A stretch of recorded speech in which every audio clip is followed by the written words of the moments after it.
Bien, hermanos, ya hemos visto un poco el contexto de Ageo y la situación en la que ellos estaban. Y básicamente el pueblo había sido animado y exhortado y mandado por Dios para que construyeran o reconstruyeran el templo. Eso ya lo hemos visto y hemos visto cómo el pueblo estaba en esa situación.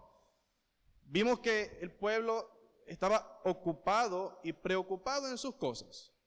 Ellos estaban con sus casas bien bonitas, bien decoradas, bien construidas, pero el templo del Señor estaba en ruinas. Y a lo que ellos iban allá era justamente a construir el templo del Señor. Y veíamos que aún así, y luego veíamos que el pueblo se ponía a pensar y decía, oye, pero ¿cómo se va a comparar estas ruinas o esto que se quiere hacer con el templo pasado, el templo de Salomón? Y eso de alguna manera los desanimó. Luego, vuelve Jehová y habla y anima al pueblo a que no debían ocuparse de eso. Debían enfocarse en hacer lo que tenían que hacer, que era construir el templo. Y esto me hacía recordar, hermano, cuando nos veníamos a este local. Cuando nosotros llegamos acá no había nada y el primer culto era sin techo y no había absolutamente nada. Y algunos quizás podían decir, oye, pero es que allá estábamos mejor. Sin embargo, el Señor nos ayudó, nos acompañó y pudimos ver la gloria de Dios en medio de todo el proceso de la construcción de todo esto. Hermano, y eso es porque Dios es fiel. Eso es porque Dios está con su pueblo. Y el pueblo de Dios en este contexto, sí, estaba en situaciones complicadas, pero aún así el Señor estaba con ellos. Y podían y debían estar seguros de que Dios se manifestaba grandemente en el pueblo de Judá, en el pueblo en este contexto. Y aquí vemos en el versículo 20, que es la segunda vez que Dios habla en el mismo día. Vimos en la predicación anterior de este texto que Dios había hablado y le había dicho a Ageo que hablara a Zorobabel la primera vez, y esta es la segunda vez que habla en el mismo día del mes de Quileb, que curiosamente, hermano, según las cuentas, se dice que eso debió haber sido aproximadamente el 18 de diciembre, traspolando a nuestro calendario. Es decir, que estamos a 3 días de ese evento. Y es bastante curioso, y por eso también les decía, hermano, que no hay casualidad.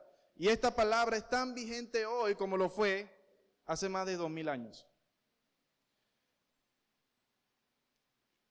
Y habla Ageo, profeta de Dios, a Zorobabel, que era gobernador de Judá, y le dice, yo haré temblar los cielos y la tierra. Y ese es el primer punto. Hermanos, si de algo nosotros podemos estar seguros, es que lo que Dios ha dicho, Él hará. Y que Dios no se parece a ninguno de nosotros, ¿saben? Mientras que nosotros muchas veces prometemos cosas que no podemos cumplir, Dios no solo promete, sino que tiene el poder y la autoridad para cumplir cada palabra. Bueno, el Señor no es como nosotros. El Señor no es hombre para mentir, dice su palabra. Y no se parece a ninguno de nosotros que estamos acá. Dios es mucho más elevado. Y si Él ha dicho algo, hermanos, nosotros podemos estar absolutamente seguros que lo va a hacer. Y la razón por la que es así es por lo que Dios es. Si vamos a Éxodo 3, 14 al 15, hay una parte que dice que Él es el yo soy. Yo soy el que soy. Y eso, hermanos, representa la plenitud de Dios como deidad. No hay otro como Él. Y el único que puede decir, yo haré y lo voy a hacer y va a ser así, hermano, es Dios. Ninguno de nosotros y ningún otro ser creado pudiese garantizar que lo que dice va a suceder, ¿saben? Eso no suele ocurrir, que una persona sea o cumpla o sea coherente toda su vida. Usted y yo por momentos podemos decir, bueno, yo voy a hacer esto o aquello, pero va a llegar el momento, hermano, en donde no va a poder cumplir. Sea por irresponsabilidad, sea porque sí puede o no puede, sea por las situaciones circunstanciales que usted tenga, sea por lo que sea, usted no tiene el control de absolutamente todo. Pero Dios sí. Dios está en los cielos, Dios es Dios, no hay otro como Él. Y lo que hace que eso sea así, hermanos, es el hecho de que en sus atributos, y cuando conocemos a Dios, Él es poderoso, ¿cierto? Él es omnisciente, Él es santo, es perfecto, Él es fiel, Él es bondadoso, Él es misericordioso, Él es perfecto, Él es justo.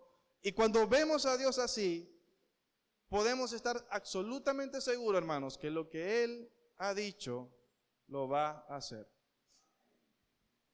Vamos a buscar Deuteronomio, capítulo 7.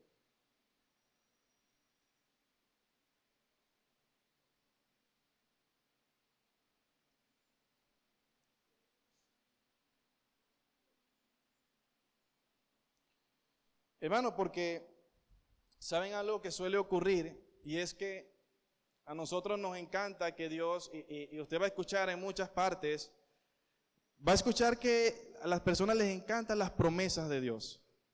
Y les encanta, oye, sí, Dios va a cumplir y yo me apego y me aferro a sus promesas. Pero esto tiene dos caras de la misma moneda. Porque así como Dios sí va a cumplir sus promesas, Él también va a cumplir, digamos, sus amenazas. En Deuteronomio 7, del 9 al 10, vamos a ver. Conoce pues que Jehová tu Dios es Dios, Dios fiel, que guarda el pacto y la misericordia a los que le aman y guardan sus mandamientos hasta 1000 generaciones. Y que da el pago en persona al que le aborrece destruyéndolo. Y no se demora con el que le odia, en persona le dará el pago. Y esto es duro, ¿no?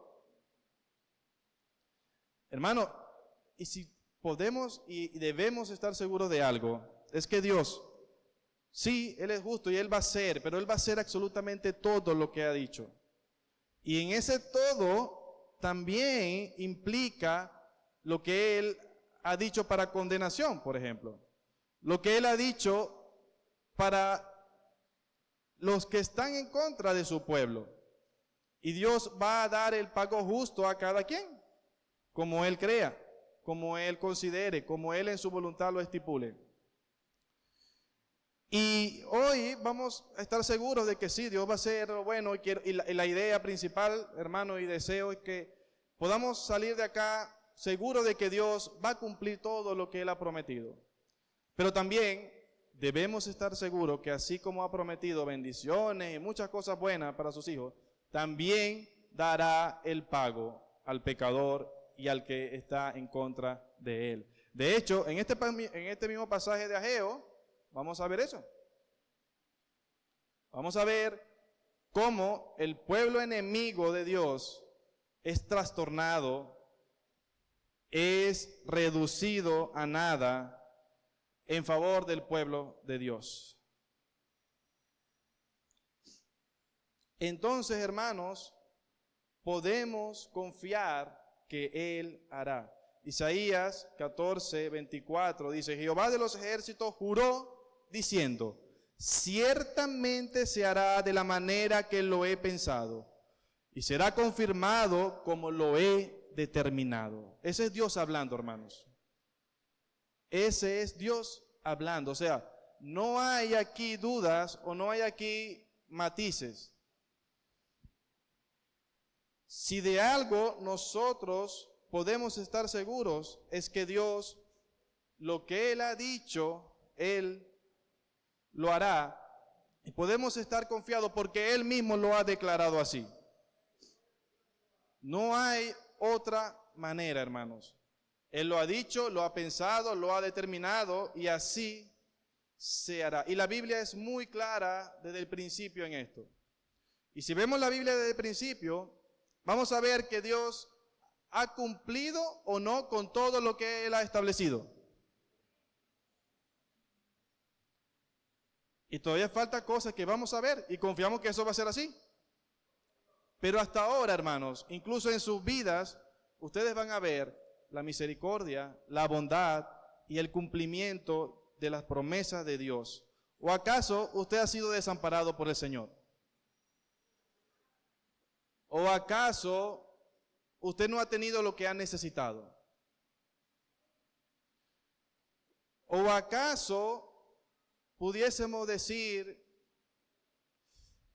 que usted y yo no hemos obtenido ni siquiera un premio, un regalo de Dios por su misericordia y su bondad, porque Él lo ha establecido así? Si usted es hijo de Dios es porque Dios lo ha establecido así. Y Él lo ha llamado y lo ha escogido. Entonces, hermano, este primer punto lo que quiero afianzar es que sin duda el Señor que habló, Él hará. Y de eso no podemos tener absoluta duda. Luego, vamos a ver algo bien interesante en los siguientes versículos.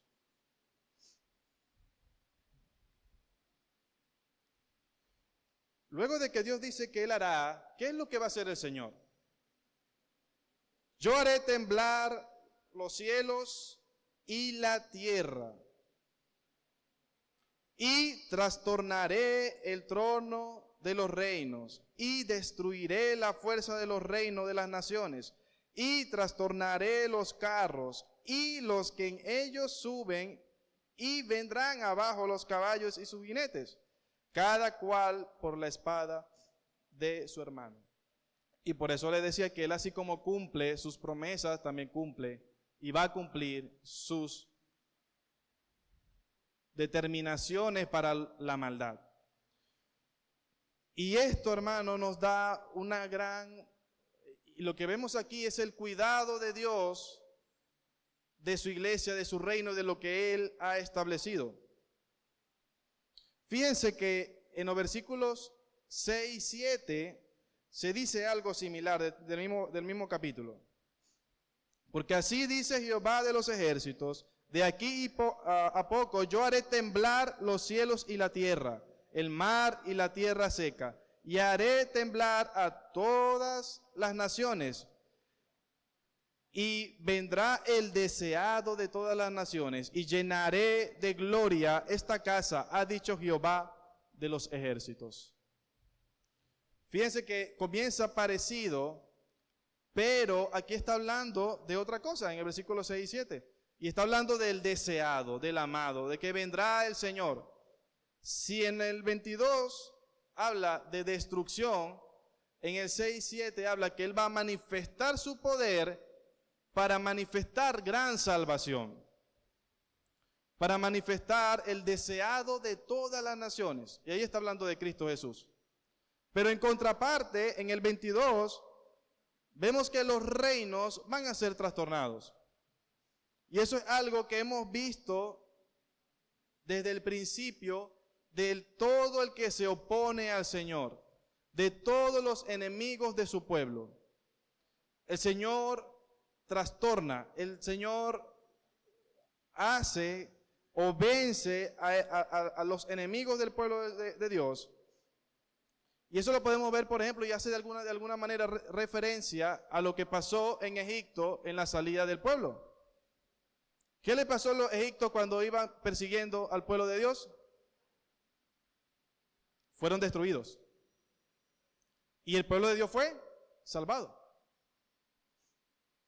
Bueno, y si algo de otra cosa podemos estar seguros, es que Dios va a cuidar a su pueblo. Y nada, y cuando hablamos de esto incluso, Porque la referencia, hermano, no es nada más el hecho de la construcción del pueblo, del templo, del segundo templo. Aquí estamos hablando, y aquí ya finalizando el pasaje, aquí vemos una gran promesa.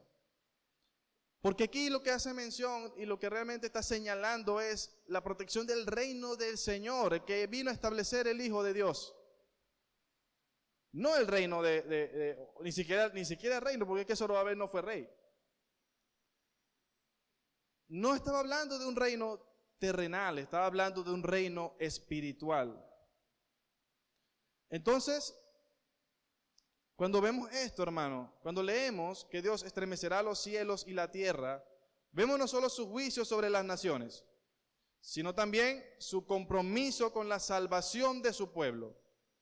Este pasaje apunta directamente a Cristo, nuestra esperanza y seguridad eterna. Hermanos, y eso fue algo que se cumplió. Sin duda alguna usted ve el pueblo de Dios y usted ve todo lo que aconteció alrededor de ellos. ¿Fue o no cuidado Israel desde el principio? Sí, hermano. Fue cuidado, sus enemigos fueron destruidos, todos los imperios, incluso después de Zorobabel, hasta el más poderoso en los tiempos de Jesús, que era el imperio romano, todos fueron destruidos. Ninguno ha quedado. Ahora nos preguntamos nosotros, ¿el imperio del Señor está hoy aquí? ¿El reino de Dios está aquí? Cuando vino Jesús, ¿qué decía Jesús? El reino de Dios se ha acercado. Hermano, y de ese reino se habla y se está señalando aquí. Si vemos a Ageo simplemente como algo histórico, como algo nada más de ánimo para Zorobabel en su tiempo, estamos perdidos. Pero si vemos lo espiritual y a lo que el Señor está señalando, podemos ver que Dios va a proteger a su pueblo. Y cuando habla de este estremecer del cielo y tierra, está haciendo referencia al poder de Dios que no puede hacer ningún otro ser humano, ni ningún imperio. ¿Saben? ¿Los imperios tienen o no algún tipo de poder? Las potencias mundiales, los imperios a nivel histórico, todas han tenido poder. Todas de alguna manera podemos decir, wow, son poderosas. Ahora la pregunta es, ¿serán más poderosas que el Señor? No. No hay ningún imperio, no hay nada creado, nada sobre esta tierra que pueda superar el poder del Señor. Cuando el Señor habla de que Él va a estremecer los cielos y la tierra, Él refleja ese poder sobrenatural y lo que Él es y lo que Él representa, que nada más puede replicar o puede imitar. Y eso le da la garantía de lo que Él dijo, lo va a hacer, porque Él puede hacerlo. Entonces los reinos serán destruidos, los reinos quedarán sin fuerza, destruirá su poder militar y no habrá nada, humanamente hablando, que pueda igualarse al reino de Dios. Y en ese tiempo, de hecho, hablando hacia Zorobabel, Zacarías 4:6 al 10 dice algo bien interesante. Entonces respondió y me habló diciendo, esta es palabra de Jehová a Zorobabel que dice, no con ejército ni con fuerza, sino con mi espíritu, ha dicho Jehová de los ejércitos. ¿Quién eres tú, oh gran monte? Delante de Zorobabel serás reducido a llanura. Él sacará la primera piedra con aclamaciones de gracia, gracia a ella. Vino delante de Jehová a mí diciendo, vino palabra de Jehová delante de mí diciendo, la mano de Zorobabel echará en el cimiento de esta casa y sus manos la acabarán. Y conocerás que Jehová de los ejércitos me envía a vosotros, porque los que menospreciaron el día de las pequeñeces se alegrarán. Y verán la plomada en la mano de Zorobabel. Estos 7 son los ojos de Jehová y que recorren toda la tierra. Hermanos, Zorobabel tenía una gran misión, una gran encomienda. Pero él no estaba solo. Dios estaba con él y lo que le había dicho, no se lo había dicho nada más porque, bueno, tú lo puedes hacer y bueno, hazlo tú, ve que yo te veo de aquí de lejos. No, hermano. El Señor dijo que Él lo iba a hacer y era Él el que estaba encargado de echar esos cimientos y de construir ese segundo templo. Y así, sin duda, fue. Si Dios cuida de nosotros, se asegura nuestra victoria, ¿cómo podemos vivir hoy con esa confianza en medio de las dificultades? Hermanos, eran tiempos difíciles en lo que estaba Zorobabel, sin duda alguna, como lo son ahora. Pero, si de algo nosotros podemos estar seguros, es que el Señor es fiel y lo que Él nos ha dicho, nos ha prometido o ha estipulado, Él lo va a hacer. Entonces, ¿cómo hoy yo puedo vivir una vida realmente cristiana y victoriosa en Cristo Jesús si no confío en Él? Saben, el mayor problema de los creyentes es que no confían realmente en el Señor. Es muy fácil decir y de boca poder hablar y decir, no, sí, yo soy cristiano. Sí, yo confío en Dios, Dios es bueno, Dios es justo y intelectualmente lo conocemos. Pero ese conocimiento se ve real cuando estamos en situaciones difíciles. Ese conocimiento y la convicción de que usted es hijo de Dios se ve cuando usted está enfrentando un problema familiar, cuando usted está enfrentando un problema laboral, cuando usted está en la calle, allí se ve si realmente usted ha confiado en el Señor. Cuando hay situaciones inesperadas, ¿cuál es su reacción? Usted recuerda al Señor y dice, sí, Señor, yo confío en ti, yo sé que tú eres bueno, yo sé que tú eres santo, y pongo eso en tu mano. Y yo confío que tú has dicho y tú me vas a proteger, tú me vas a cuidar. O yo más bien me desespero, o yo más bien reacciono con ira, o yo más bien me molesto por cualquier cosa, o yo más bien no me digan esto porque estallo. Hermano, debemos revisarnos. Si algo exhorta a Geo es que debemos examinar nuestro camino, que debemos revisar nuestros corazones, que debemos ver en dónde está nuestra confianza. Si en lo que Dios ha dicho o en mi esfuerzo. ¿Qué estaba haciendo el pueblo en este contexto? Estaba preparando sus casas. Estaba arreglando y poniendo bien bonitas sus casas. Pero no estaban haciendo lo que Dios les había dicho. La pregunta para nosotros hoy, ¿estamos nosotros confiando en su palabra a tal punto que estamos haciendo lo que Dios nos ha dicho? ¿Realmente estamos comprometidos con el Señor? Bueno, debemos revisarnos. Debemos revisar cómo está nuestro actuar, cómo está incluso nuestra contribución con la iglesia. No hablo ni siquiera de la ofrenda. Hablo del compromiso que el creyente, los que son creyentes acá, tienen con la iglesia del Señor. Hermano, saben, hay mucho que hacer. Y me daba risa, no sé, ¿cuántos de aquí vieron la obra que se presentó hace 2 semanas? ¿Hace 2 semanas? ¿Semana pasada? Semana pasada. ¿Cuántos la vieron? Bueno, los muchachos estuvieron literalmente buscando gente. Y faltaba gente y querían más gente.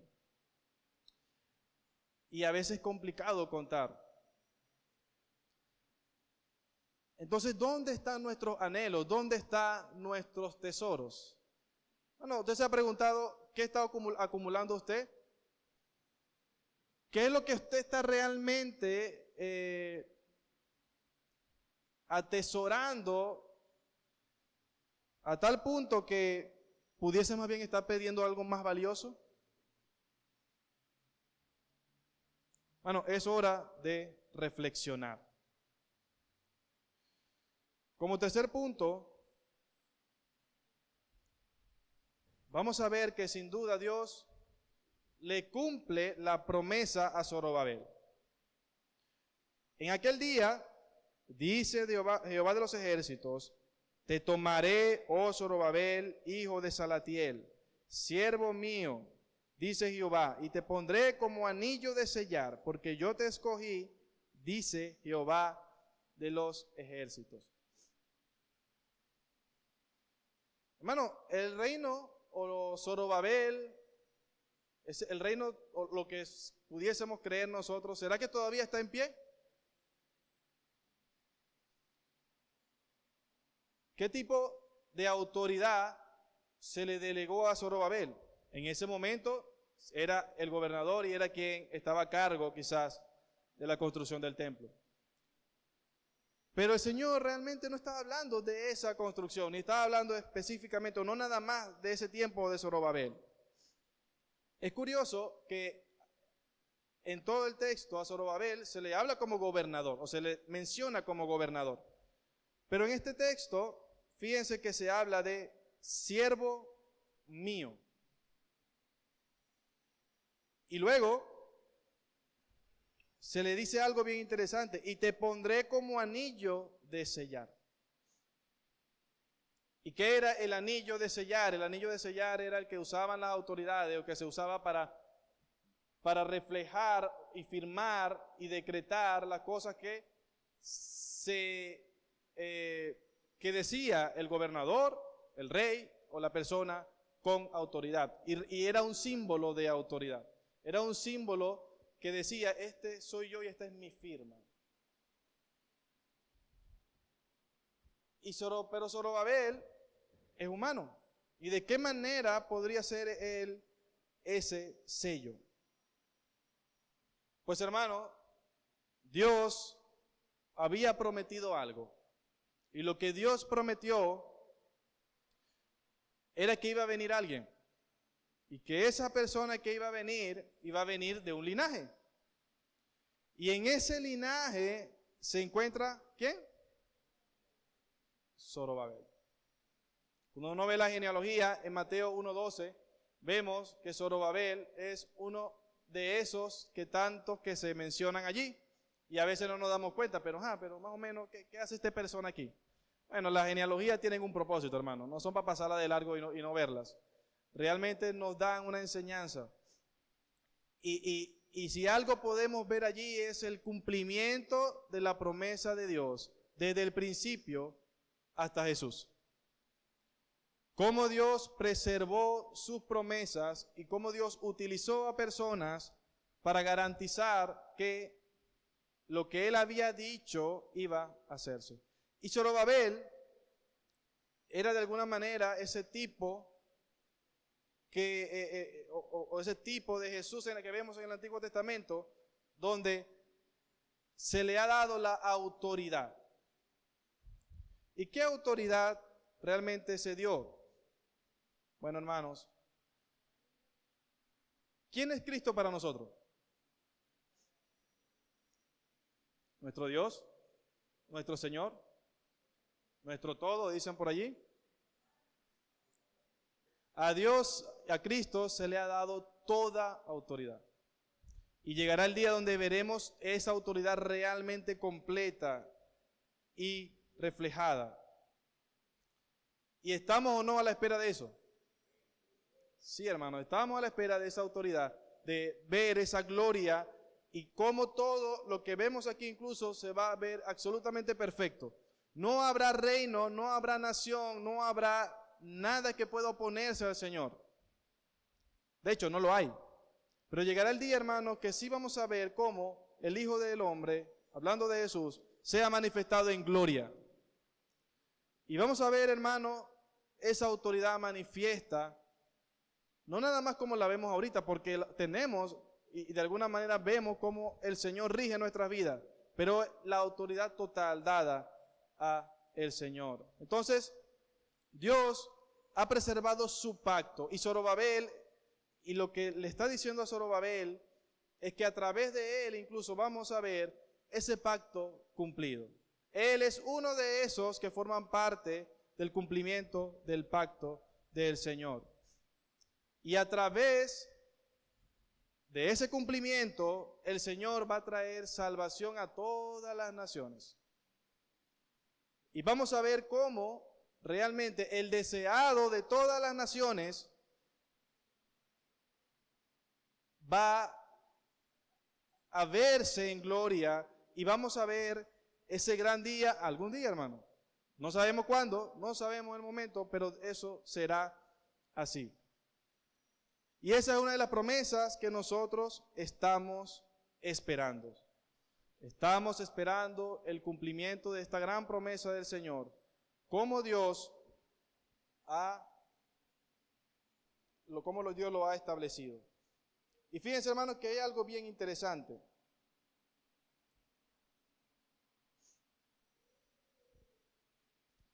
Esa autoridad que se le ha dado al Señor Jesús, la podemos ver incluso reflejada en Apocalipsis. En la visión que recibe Juan, vamos a ver algo bien interesante. En una de esas visiones, Apocalipsis 5, del 1 al 4, dice algo bien interesante. Y vi en la mano derecha del que estaba sentado en el trono un libro escrito por dentro y por fuera, sellado con 7 sellos. Y vi a un ángel fuerte que pregonaba a gran voz: ¿quién es digno de abrir el libro y desatar sus sellos?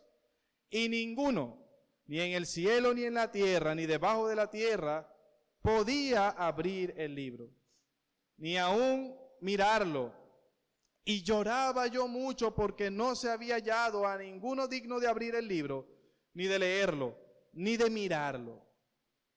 Luego, en el capítulo 5, del 11 al 13, dice: y miré y oí la voz de muchos ángeles alrededor del trono, y de los seres vivientes y de los ancianos, y su número era millones de millones, que decían a gran voz: el Cordero que fue inmolado es digno de tomar el poder, la riqueza, la sabiduría, la fortaleza, la honra, la gloria y la alabanza.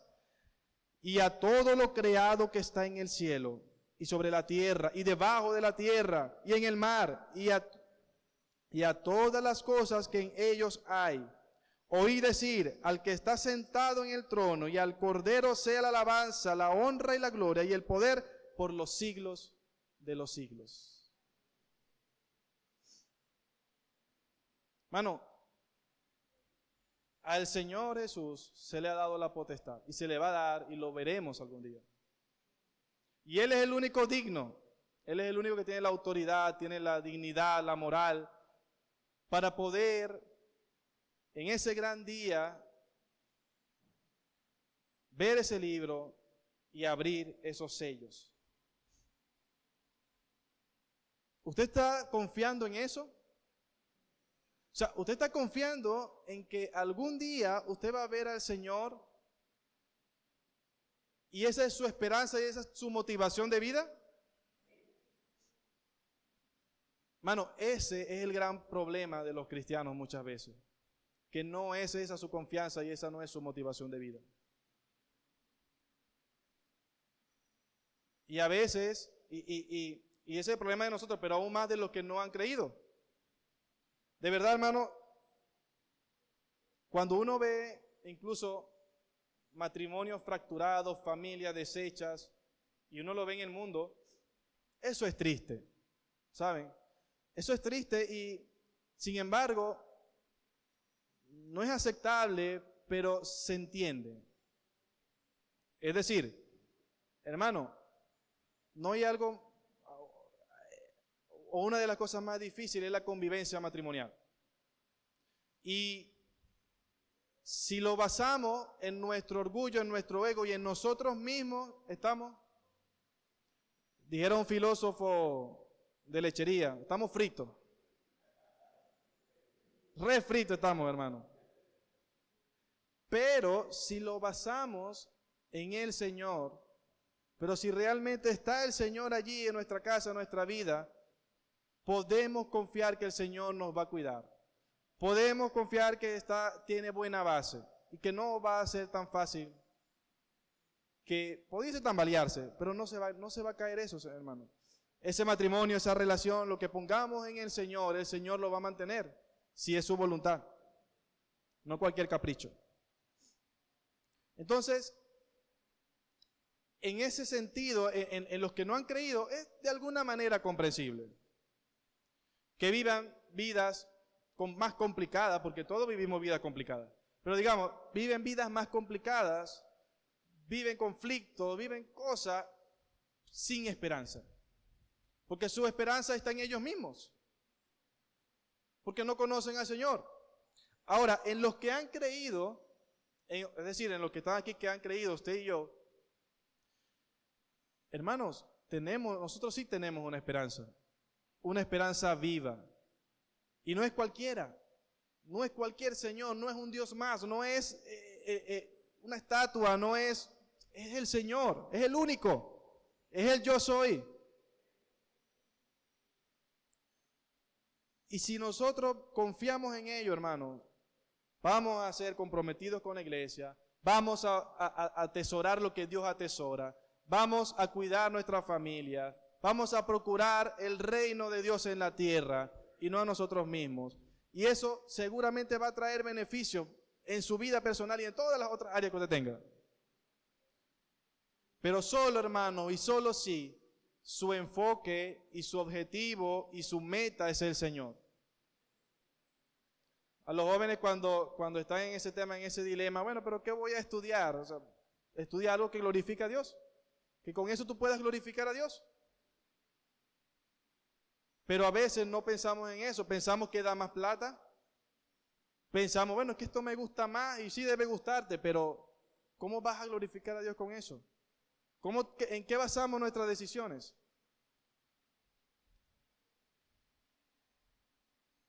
Hermanos, mi oración el día de hoy y mi anhelo es que realmente podamos vivir vidas que le agraden al Señor. Y eso solamente lo haremos si toda nuestra confianza y toda nuestra fidelidad y lealtad es de Él. Quisiera animarles a que confíen, hermano, en las promesas que Dios ha establecido.